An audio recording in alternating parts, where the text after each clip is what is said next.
സുഹൃത്തുക്കളെ നമസ്കാരം. നമ്മളിന്ന് ചാനൽ ചർച്ചകളിലൊക്കെ കണ്ടുകൊണ്ടിരിക്കുന്നത് ഓപ്പറേഷൻ നുംകൂർ എന്ന് പറഞ്ഞു കഴിഞ്ഞാൽ ഭൂട്ടാൻ ഭാഷയിൽ വാഹനം എന്നതിൻ്റെ അർത്ഥം. അപ്പം അതിനെപ്പറ്റിയാണ് ഇന്ന് എല്ലാ ചാനലുകളും ഒക്കെ ചർച്ച ചെയ്ത്, ചാനലുകളെ യൂട്യൂബുകാരെ എല്ലാം ചർച്ച ചെയ്തുകൊണ്ടിരിക്കുന്നത് നുംകൂറാണ്. അതിനകത്തെ പ്രധാന കഥാപാത്രങ്ങൾ നമ്മുടെ ദുൽഖർ സൽമാൻ, പൃഥ്വിരാജ്, പിന്നൊരു നടൻ്റെ പേര് ഞാൻ കേട്ടിട്ടില്ലാത്തൊരു പേര് ആദ്യമായിട്ട് കേൾക്കുക, അതുകൊണ്ട് ഓർത്തിരിക്കാൻ പറ്റുന്നില്ല. ഇതാണ് അപ്പം ഞാൻ പറയാൻ വരുന്നത്.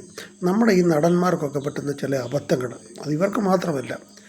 മോഹൻലാൽ മിനിഞ്ഞാന്ന് ഫാൽക്കെ അവാർഡ് മേടിച്ച മോഹൻലാലിന് പണ്ട് ഒരബദ്ധം പറ്റി.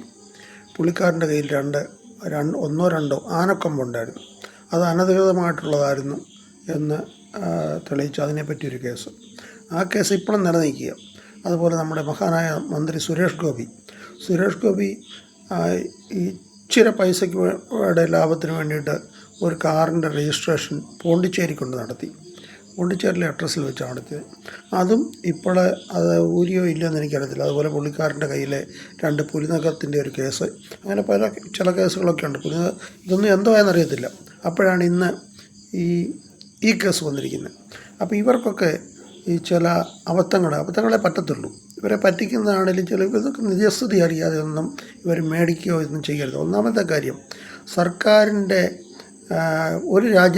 ഏത് രാജ്യത്താണെങ്കിലും താമസിക്കുമ്പം ആ രാജ്യത്തിൻ്റെ ചട്ടക്കൂട്ടിൽ നിന്നുകൊണ്ട് നമുക്ക് ജീവിക്കാനൊക്കത്തുള്ളൂ. ആ രാജ്യത്തിൻ്റെ നിയമങ്ങൾ എല്ലാം പാലിച്ചുകൊണ്ടാണ് നമ്മൾ കഴിയേണ്ടത്, എത്ര ഉന്നതരാണേലും. അത് സർക്കാരിനെ കളിപ്പിക്കാനായിട്ട് അല്ലെങ്കിൽ കുറച്ച് പൈസ വെട്ടിക്കാനായിട്ട് ചില വഴികളൊക്കെ തേടുന്നത് വളരെ മോശമായിട്ടുള്ള രീതിയാണ്. അതും ഇവർക്ക് പൈസ ഇല്ലാത്തവരാണെങ്കിൽ പോട്ടെന്ന് വെക്കാം. ഈ വാഹനങ്ങൾക്ക് വേണ്ടിയിട്ട് ഇവർക്ക് നികുതി അടയ്ക്കണതിൽ ചിലപ്പം ഇത് കിട്ടിയതിൻ്റെ കൂടി ചിലപ്പോൾ ഒരു 10 ലക്ഷം രൂപ കൂടുതൽ അടയ്ക്കണം. ഈ 10 ലക്ഷം രൂപ എന്ന് പറഞ്ഞാൽ ഇവർക്കൊന്നുമില്ല. അപ്പോൾ അതുപോലെ ചെയ്യാതെ ഇവർ ഈ കുറുക്ക് വഴി തേടുന്നത് വളരെ മോശമായിട്ടുള്ളൊരു കാര്യമാണ്. രാജ്യത്തിൻ്റെ നിയമങ്ങൾ പാലിക്കേണ്ടത് ആർക്കാണേലും ചെയ്യേണ്ട കാര്യമാണ്. ഇവരിത് ചെയ്ത് വളരെ മോശമായിപ്പോയി എന്ന് പറഞ്ഞുകൊണ്ട് ഞാൻ ഉപസംഹരിക്കുന്നു. ശുഭരാത്രി.